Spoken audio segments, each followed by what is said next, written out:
Students, so today we are starting with the practice set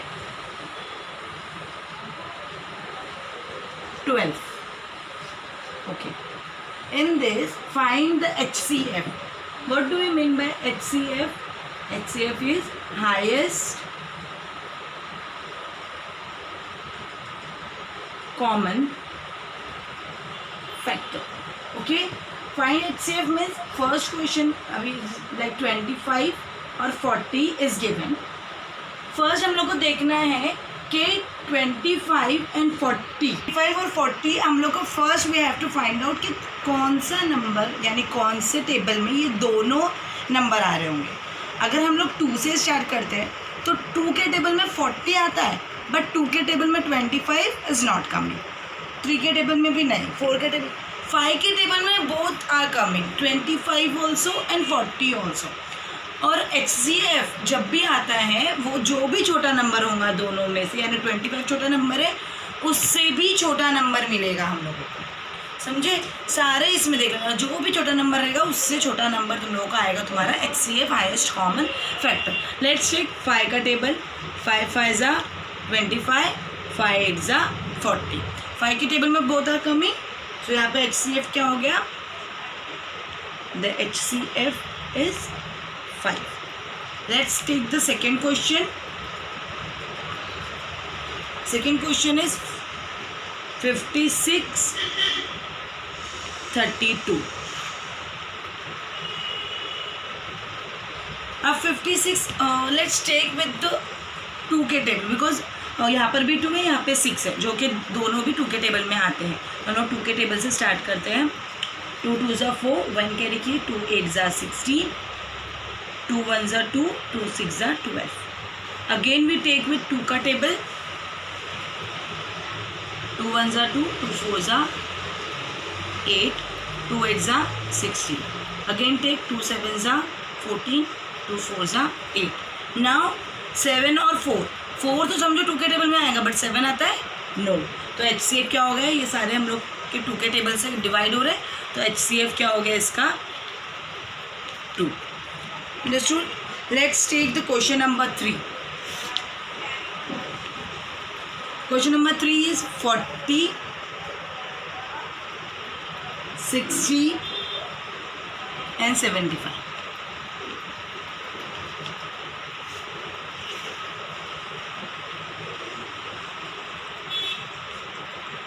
Now 40, 60 and 75 अगर 2 के table से करने जाए हम लोग तो 75 is not coming 2 table but 5 के टेबल में सब आता है. But in 5 table these 3 are coming. So 5 8 ज़ा 40 5 1 ज़ा 5 and carry 5 2 ज़ा 10 5 1 ज़ा 5 2 carry 5 5 ज़ा. नाउ अगेन ये 2 के टेबल में 4 के टेबल में आता है बट ये 5 के टेबल्स में नहीं आता है. तो बस खत्म. यहाँ पे हम लोग को रुक जाना. जहाँ पर जब तक नंबर सब एक टेबल में नहीं आते हैं हम लोग आगे सॉल्व नहीं कर सकते हैं. सो 5 के टेबल से सॉल्व हो गया ये बट इसमें ये 5 के टेबल में आता है ये दोनों 5 के टेबल में are not coming. This 2 coming in 2 table और 4 का table but this that 15 are not coming. So your HCF is 5. Similarly, we'll take 6th question 105 and 154.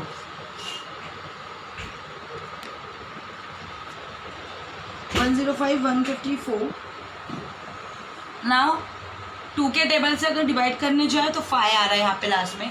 ये 2 के टेबल से it should not be divide. So 154 7 के table से it should be divide. 7 1 ज़ा 7 7 5 ज़ा 35 7 2 ज़ा 14 1 कैरी 7 2 ज़ा 14. अगेन 5 के टेबल 7 के टेबल से भी नहीं जा रहा 5 के टेबल से भी नहीं जा रहा. इनफ. मतलब यहाँ पे HCF क्या आ गया हमारा? 7. It is very simple way. 4th, 5th, 7th, 8th ninth वाला 56 and 57 is given. Ninth one is given 56 and 57. 56 and 57 किसके टेबल में आ सकते हैं? तो आगे पीछे के नंबर है. So what we have to do, 56 and 57 are co-prime numbers. The HCF of co-prime number is 1. सिर्फ 1 का ही टेबल एक ऐसा हो सकता है जिसमें 56 भी आएगा 57 भी आएगा. आगे पीछे नंबर है, ये क्या है? co-prime है. तो क्या लिखना है यहाँ पे हम लोग? 56 and 57 are co-prime number. So HCF कितना आएगा इसका? 1. नाउ आगे के 1 2 3 4 5 questions. I was done with 5 questions. You have to do other 5 questions by your own. Okay, dear. The question number 2 in your practice set 12 will do in your next class. Find the HCF by division method. Okay, so we'll do in the next class. Thank you.